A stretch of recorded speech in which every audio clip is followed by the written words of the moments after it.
ngày 14 tháng 1, Tòa án Nhân dân quận Cầu Giấy, thành phố Hà Nội mở phiên xét xử sơ thẩm vụ bé trai Lê Hoàng Long, 6 tuổi, trú tại tòa nhà Trung Yên Plaza, Cầu Giấy, học sinh lớp 1 Tokyo trường Gateway, tử vong sau khi bị bỏ quên trên xe ô tô đưa đón. Các bị cáo trong vụ án được đưa ra xét xử hôm nay gồm tài xế Doãn Quý Phiến, sinh năm 1966, trú tại quận Cầu Giấy, người đưa đón Nguyễn Bích Quy, sinh năm 1964, trú tại quận Cầu Giấy, cùng bị truy tố về tội vô ý làm chết người theo khoản 1 điều 128 Bộ luật hình sự.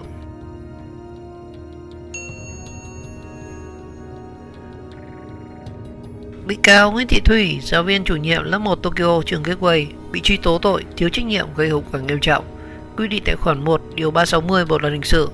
Và theo đó thì hội đồng xét xử gồm 3 người, trong đó thẩm phán Nguyễn Quốc Tuấn làm chủ tọa và 2 hội thẩm nhân dân. Khoảng 8 giờ thì bị cáo Doãn Quý Phiến và bà Nguyễn Bích Quy đã xuất hiện tại tòa. Bà Quy đeo khẩu trang và liên tục đưa tay che mặt để né tránh phóng viên. Trong khi đó thì anh Lê Văn Sơn, bố của cháu Lê Hoàng Long, cũng đã có mặt từ rất sớm tại tòa cùng với luật sư của mình. 8 giờ 20 phút thì phiên tòa sơ thẩm chính thức bắt đầu. Phóng viên báo chí được sắp xếp theo dõi tin qua màn hình đặt tại một phòng riêng. Và lý giải cho việc này thì Tòa án Nhân dân quận Cầu Giấy cho biết đây là phòng xử án không đủ diện tích. Và mở đầu phiên xét xử thì thư ký tòa án thông báo cho những người có mặt ở trong phiên tòa. 8 giờ 40 phút thì hội đồng xét xử tiến hành xét hỏi nhân thân từng bị cáo. Trong đó thì rất đáng chú ý là bà Phạm Thị Bích Quy từng bị xử phạt về hành vi đánh bài. Trong phiên tòa ngày hôm nay thì có 5 luật sư bào chữa cho 3 bị cáo. Phía gia đình bị hại thì có 3 luật sư bảo vệ quyền lợi. Và tham dự phiên tòa còn có đại diện trường tiểu học Gateway, đại diện công ty trách nhiệm hữu hạn vận tải và du lịch Ngân Hà. Ngoài ra thì hội đồng xét xử cũng triệu tập 2 giám định viên của Viện Khoa học Kỹ thuật Hình sự Bộ Công an và 25 người làm chứng. 9 giờ 05 phút thì hội đồng xét xử kết thúc phần thủ tục, chuyển qua phần xét hỏi công khai. Hội đồng xét xử yêu cầu mở niêm phong các tài liệu liên quan đến vụ án. Viện Kiểm sát tiến hành công bố bản cáo trạng vụ án. 9 giờ 50 phút trong phần xét hỏi công khai thì đại diện Viện Kiểm sát công bố bản cáo trạng. Mẹ cháu bé Lê Hoàng Long ngồi thất thần lắng nghe. Trong khi đó thì bố cháu liên tục ghi chép các thông tin từ bản cáo trạng. 10 giờ thì hội đồng xét xử tiến hành xét hỏi bà Phạm Bích Quy. Hội đồng xét xử hỏi bị cáo có ý kiến gì không. Bà Quy trả lời rằng bà không nhớ gì. Và trong quá trình công an lấy lời khai thì bà không bị đánh đập hay là ép cung.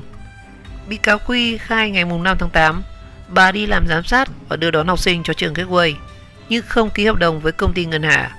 Bà Quy làm giám sát trên chiếc xe ô tô số 19 do tài xế Doãn Quý Phiến lái và thực hiện việc đưa đón 13 cháu.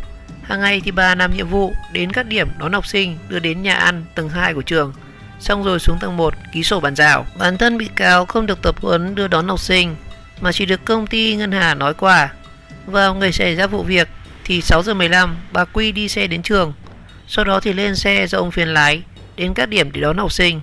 Đến 6 giờ 45 phút thì đến điểm đón cháu Long, nhưng cháu Long chưa đến nên bà đã gọi cho mẹ cháu. Thì tầm 10 phút sau cháu cùng người lớn tuổi đi xuống.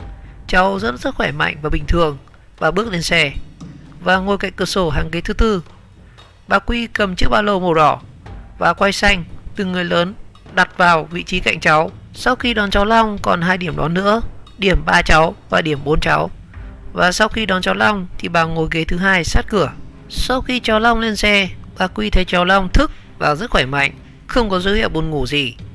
Đến hơn 7 giờ thì chiếc xe đến cổng trường. Bà mở cửa xe cho các cháu xuống.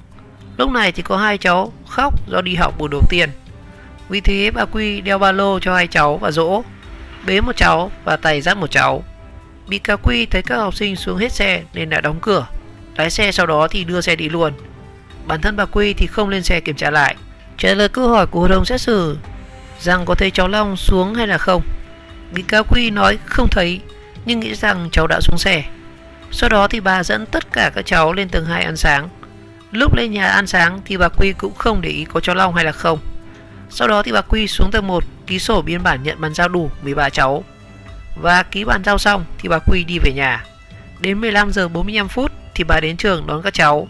Lúc tất cả các cháu xuống, có 3 cháu thì gia đình đón, còn 10 cháu nhưng khi đó thì chỉ có 9 cháu nên đã thông báo. Thời điểm đó thì bà Quy đã thấy ông Phiến lái xe đến cổng trường. Khi mở cửa xe các cháu học sinh nhảy lên xe thì hét lên có người chết. Theo bà Quy lúc đó cháu Long nằm ngửa, chân tay duỗi thẳng, một chiếc dép gần tay phải, một chiếc dép ở cuối chân. Trên xe có 3 chai nước. Một chai cháu đem đi còn 2 chai còn lại là nước ở trên xe.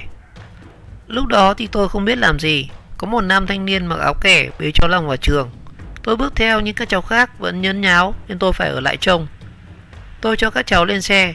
Ông Phiến nghe vài cuộc điện thoại rồi cho các cháu về. Bà Quý nói 10 giờ 40 phút hội đồng xét xử hỏi trách nhiệm của mình trong vụ việc này thì bà Quý không đáp. Trả lời trước hội đồng xét xử thì ông Lê Đoàn, phó giám đốc công ty Ngân Hà, chính là đơn vị thuê bà Quý làm giám sát và đưa đón học sinh, cho biết công ty này có thông báo với bà Quý và ông Phiến về lịch tập huấn nhưng cả không đi, báo nhà có việc. Hội đồng xét xử hỏi người giúp việc của gia đình cháu Long và theo lời người phụ nữ này thì sáng hôm xảy ra vụ việc thì bà gọi cháu Long xuống nhà để lên xe đi học. Và khi xuống sảnh thì bà thấy ô tô và có cô giáo chờ dưới đó và chính là bà Quý đón cháu Long.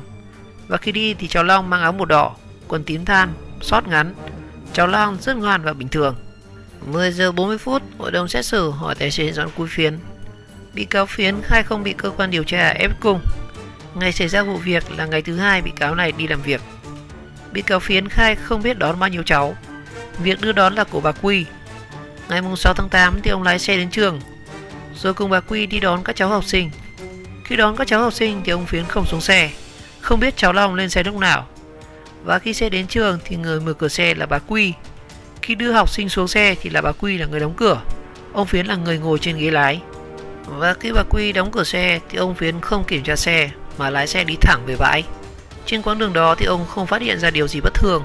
Sau khi đưa xe về bãi thì ông Phiến xuống xe chốt cửa và đi về. Đến chiều thì ông trở lại bãi xe và nổ máy, bật điều hòa rồi lái xe đến cổng trường. Đến cổng trường là bà Quý mở cửa xe cho học sinh lên. Ông này thấy ồn ào, ông mở cửa xuống xe thì thấy bé Long nằm ở sau ghế lái. Sau đó thì được một thanh niên bế vào trường. Và khi được hỏi trách nhiệm của mình, ông Phiến nói có sai sót khi không kiểm tra lại xe sau khi các học sinh xuống xe. Hội đồng xét xử đọc lời khai của 2 cháu ngồi cùng ghế trên xe với cháu Long. Trong đó thì 2 cháu nêu rất rõ. Khi lên xe chạy được mấy phút thì cháu Long ngủ. Một lát sau thì Long tỉnh dậy, nhưng sau đó lại tiếp tục ngủ. Như vậy thì lời khai của 2 cháu bé mâu thuẫn với lời khai của bà Quý. Bà Quý khẳng định cháu Long lên xe trong trạng thái bình thường và không hề ngủ. 11 giờ 40 phút, hội đồng xét xử hỏi đến tới anh Trung, chính là người bế cháu Long từ ô tô xuống. Thời điểm xảy ra vụ việc, anh Trung đang ở cổng trường và thấy tiếng la hét của học sinh nên đã chạy tới. Và khi thấy cháu bé nằm bất tỉnh trên xe, anh đã bế cháu ngay về phòng y tế. Thời điểm đấy thì tôi cuống, chỉ biết đi vào trong thôi. Ôm chặt cháu vào phòng y tế, người cháu hơi cứng, tôi không để ý gì hết. Vào phòng cấp cứu thì có 2 y tá của nhà trường, Hà Hơi và Thuần Ngạt. Tôi đứng đấy thì vào hỗ trợ. Lúc đấy thì không có ai làm gì nữa. Và khi xe 115 đến thì chúng tôi cho cháu bé ra xe để đưa đi cấp cứu, người bế cháu nói.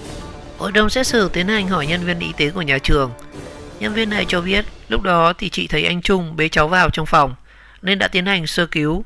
Và lúc này chị thấy cháu Long toàn thân tím tái, người cứng đơ và không có dấu hiệu của việc thở. 11 giờ 55 phút, hội đồng xét xử hỏi tới bố cháu bé. Anh Sơn ngậm ngùi cho hay, vụ việc của con anh là rất đau lòng, có nhiều ẩn khúc cần được làm sáng tỏ. Bản cáo trạng của viện kiểm sát còn rất sơ sài, đề nghị quý tòa xem xét và bổ sung. Anh Sơn nói rằng phía gia đình yêu cầu 3 bị cáo và những bên liên quan bồi thường số tiền là 1,5 tỷ. Và trong đó thì phía gia đình sẽ trừ đi 500 triệu đối với cô giáo Thủy. Số tiền còn lại là 1 tỷ đồng đối với 2 bị cáo Phiến và Quý phải bồi thường. Sự mất mát của con tôi rất lớn và không gì có thể bù đắp được. Nhưng vì quy định chúng tôi phải đưa ra. Và đây là chi phí với những người mất bình thường là quá cao. Nhưng con tôi là sự mất mát oan nghiệp. Và có rất nhiều ẩn khúc khiến gia đình tôi phải làm rất nhiều nghi lễ và rất nhiều thủ tục. Hàng tuần, hàng tháng, 49, 100 ngày. Và rất nhiều cái chúng tôi không muốn đưa ra đây. Đây là con số để các bị cáo thấy mức độ nghiêm trọng của vụ việc. Các bị cáo đã gây ra cái chết cho con tôi nên đề nghị hội đồng xét xử xét xử một cách nghiêm minh, đúng người, đúng tội và tương xứng với hậu quả. Còn đối với cô giáo Thủy thì cô có rất nhiều cái sai và thiếu trách nhiệm, anh Sơn nói. 12 giờ 30 phút thì kết thúc phiên xét xử buổi sáng và phiên xét xử buổi chiều sẽ bắt đầu vào lúc 13 giờ 30 phút cùng ngày.